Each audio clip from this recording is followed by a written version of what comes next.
Force ouvrière, Jackie Chorin pour conclure cette table ronde. Oui, Monsieur le Président, l'avantage de passer pour la seconde fois en dernière position fait qu'à nouveau, beaucoup de choses ont été dites et donc je vais essayer... Prochaine fois, on inversera. Non, non, ce n'était point un reproche.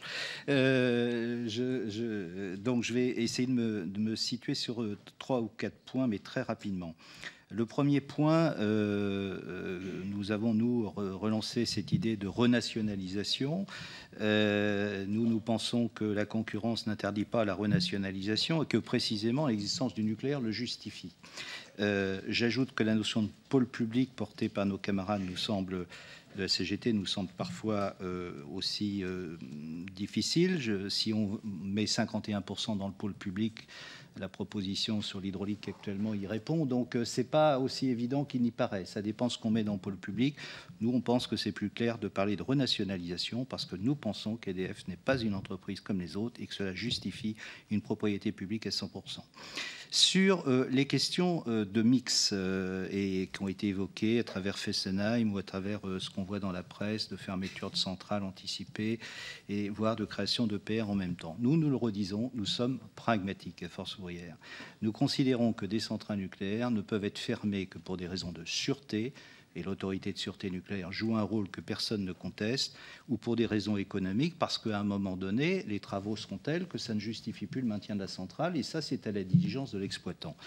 Les raisons politiques sont des raisons qui, par définition, qui perturbent les salariés du secteur et qui sont, par définition, arbitraires et qui sont en plus tout à fait incertaines, parce que, surtout à l'horizon 2025, voire plus loin, quelle sera la démographie? A priori, on sait qu'elle va augmenter. Quels seront les nouveaux usages?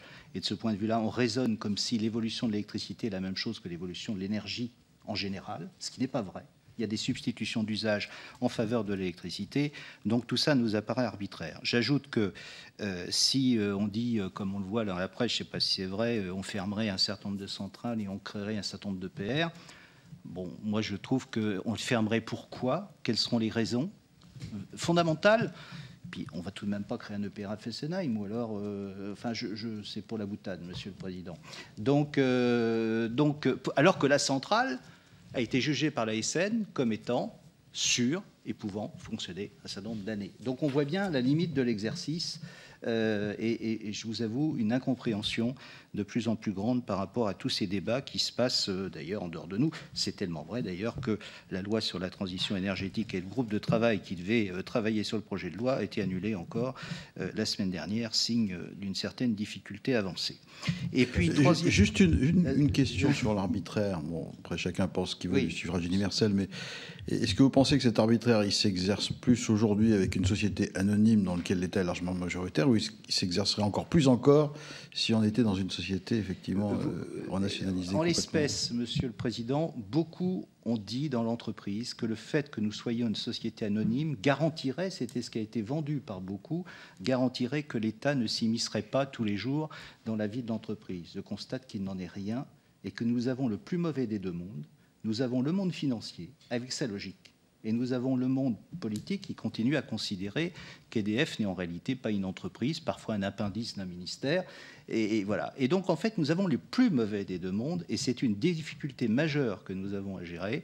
Il faut que devant le marché financier, aujourd'hui on présente les résultats, nous soyons les meilleurs, qu'on donne les dividendes les plus importants, et en même temps, on exige de nous, et c'est juste, un service public de plus en plus grande qualité. Je pense qu'en fonctionnant comme ça durablement, on est sûr d'avoir un problème, et un problème tout à fait majeur. Voilà, c'est ça que je pense. Vous dites que les administrateurs de l'État présents au conseil d'administration sont très présents et qui donnent des instructions en permanence.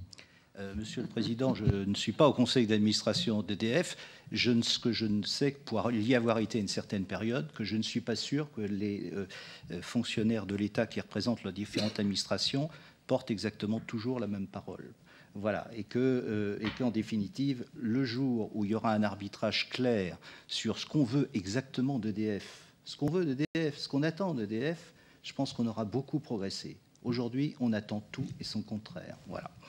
Et puis, dernier élément, Monsieur le Président, s'agissant qu'est-ce qu'on pourrait faire pour effectivement aller mieux, on parlait de Flamanville, effectivement, la présence de syndicats, ça m'apparaît évident, la présence aussi de fonctionnaires, la SN, les inspecteurs du travail, là aussi, est-ce que c'est compatible avec les évolutions visant à réduire les fonctionnaires.